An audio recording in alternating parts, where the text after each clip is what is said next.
शून्यकाल रत्नभंडार गणति मणति दाबी करथिले पुरीर विधायक सुनील महांती। महाप्रभु श्री जगन्नाथ रत्नभंडार को नहीं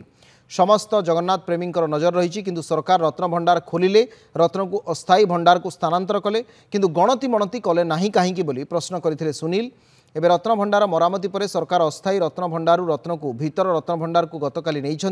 किंतु तथापि गणति मणति कले नाही। साधारण जगन्नाथ प्रेमी एवं गोटे कथा केबे रत्न रह गणति मणति तेणु सरकार आउ काल विलंब नक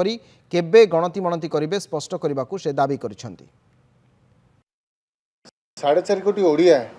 जानवा चाहती जे जगन्नाथ महाप्रभु रत्न भंडार केबे गणति हम रत्न भंडार कौन कौन अच्छी गत किछि मास तले रत्न भंडार रत्न स्थानांतर करा जायथिला एक अस्थायी रत्न भंडार को सही समय रत्न गणति हबार सुजोग मध्य थिला किंतु करा जाय नथिला एवं तापर मध्य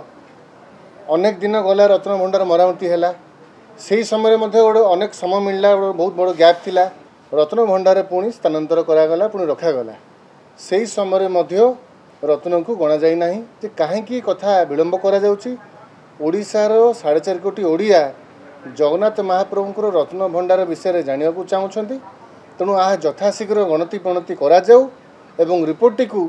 सार्वजनिक करा जाऊ बोली मु आज 0 आवर रे माननीय मंत्री आईन मंत्री उपस्थित थिले से समय सरकार दृष्टि आकर्षण करेली।